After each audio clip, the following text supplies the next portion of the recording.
Ok, díomh agus fáilte chuig an ceacht inniu, ba cógúil siú denmh an ceacht seo ar an níú lá déag de mí bealtaine, so ba có go bhfuil de máirt a gcuin agus muid ag denmh é seo. So nniu támuid ar leathnach 132, 132, agus bé muid ag tuairt faoi Alt A agus Alt B. So má feicmuid ar an teach seo ó thaobh an firmde leisce. So, dus bar céimhéidir cosnaíonn an cóirla garma. So, Alt A beimiid ag fálam faoi choras cóirla garma leisce. Agus caithmuid chur sios faoin price. Agus an sin cadatá san óramh sa phrais, so clúdaithe sa phrais an sin. An sin Alt B, cadí na tionchar is láidre ar todhchaí linmh. So, má tá páistí ann, cáhfuil an tionchar is mó sa saoil atá acu don todhchaí.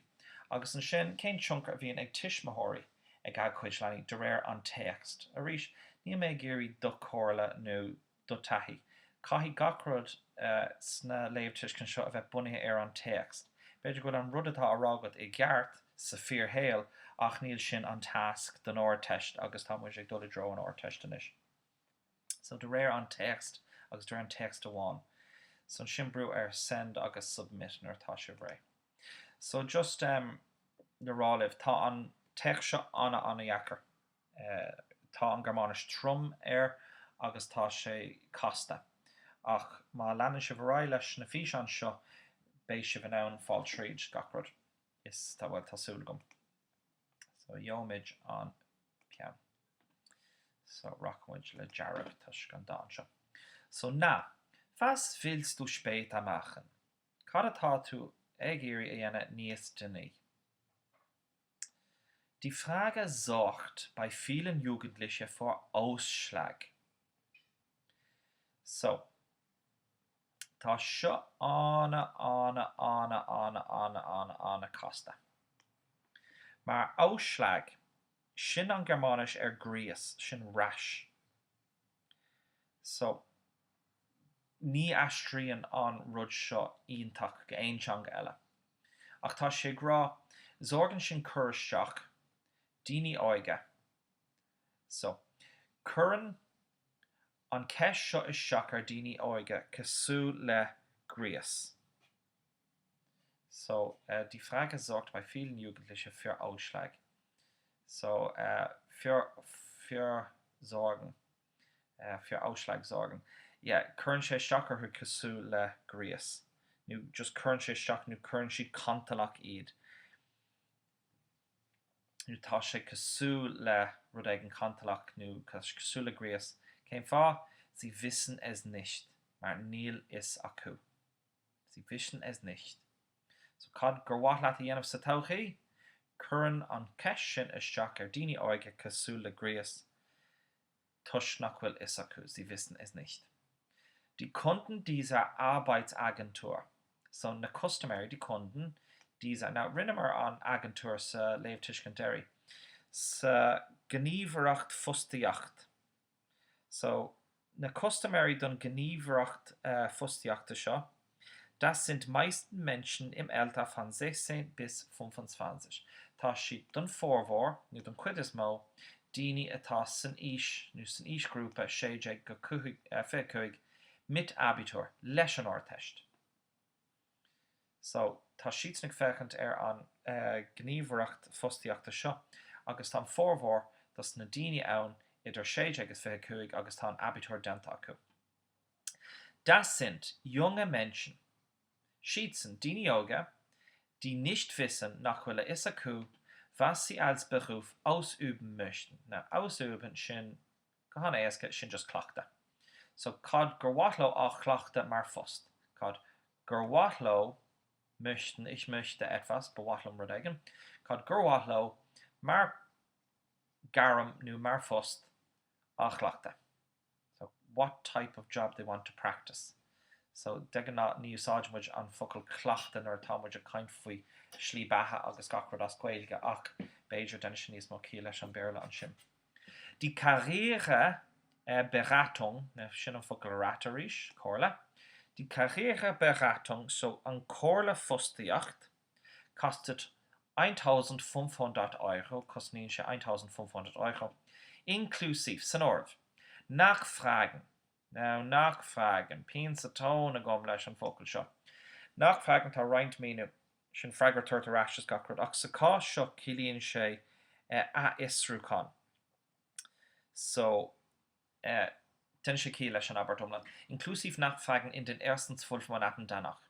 So, san orb tá a isrúchan sa 112 mí ina dhíth sin. So an a isrúchan sin is current sheets and ceist orthu. So current sheets and den sheets and fistrúchan ort. So tagan sheets na jagva lat. Sin an nachfragen tagan sheets na jagva lat. So 112 mí ina dhíth an íceacht. So bhfuil ahragan da an seo beidir bhfuil man sin an glas nó an glas jackar le eáil, so racuint leis an mit blau. So ob Hauptschüler oder Abiturient. So sin rawe idir nu few na Hauptschule sin just an gná manscoil. Nu Abiturient dinne a rinne ortas. So an gná idir an gná scoil nu Gymnasium in a school a bhí an Abitur fá. Wenn sich Jugendliche für ein Beruf entscheiden, so entscheiden sin an brithir cinenne a dhéanamh. So nuair atá duine óg ag déanamh cinenne faoin garam nó slíbatha, fehlt den meisten Wissen über sich selbst. So fehlen sin rud ag an asnamh. So nuair tá sé déanamh an rulla, bhar féiltheid, cé tá an asnamh, cé tá as láthair. So tá rud ag an as láthair, catá as láthair, tá an ólas in asnamh. So cilíonn sé sin bíonn ólas über sich selbst fuhu féin in asnamh den fórmhór. No, bíonn an fórmhór den ólas, bronar. Bíonn an fórmhór den ólas in asnamh dóibh. So tá siad nig rá nuair tá tú ag déanamh cinenne faoi de fust agus tú 16 bliana d'aois. Ní bíonn aithne agat ort féin. So bíonn an fórmhór den féin ólas in asnamh fut féin. Es fällt jedem Zweiten die Berufswahl schwer. So, schwer fallen.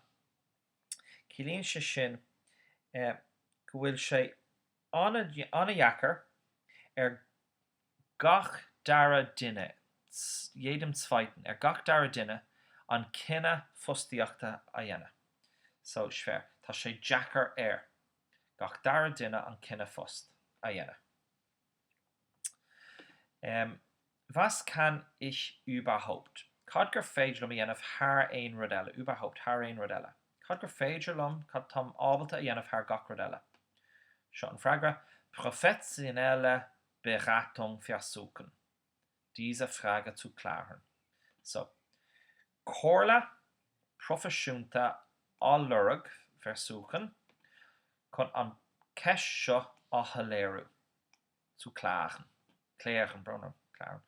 Niemand kann aber leugnen. Right, so seo an tábhacht das na ceisne. Leugnen sin Shane.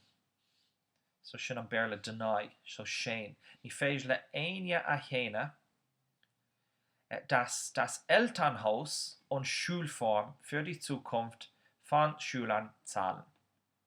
So seo casta galore. Go bhfuil teach na tistí, na níl sin an actual teach, tá sé kind faoi just do hisismathirí nó an sim na tistí agus cúlra na tistí.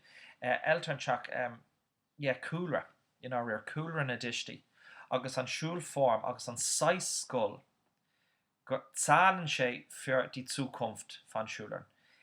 Zahlen sin tagan rud ag an san ormh. So tagan siadsan san ormh do todhchaí an dalta. So tá cúlra na tistí agus an sais scoil tábhacht tacht. Nu tagan siadsan san ormh sin céilen, tagan siadsan san ormh don todhchaí na daltaí. Mehr als, níos mó ná, grádanna, Interessen sin sim und Talente agus talan.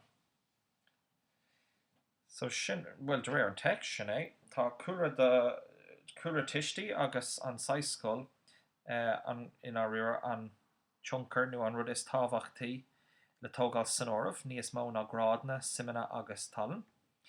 Den eltern informieren seo an príomhrud an seo. Kinder über mögliche Berufe und fordern Talente.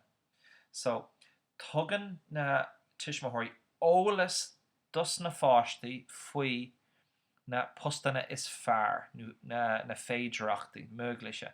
In áir sin is fearr tuis go bhfuil sé mar adiacht ar berúf. Faoi na postanna is fearr agus na eltern fordern Talente.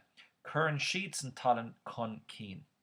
So cad a na tiismóirí, tugann siad ólas do fáistí faoi na postanna is fearr agus curann na tiismóirí an talan chun cín. Okay? So sin a méid atá de orthu inniu agus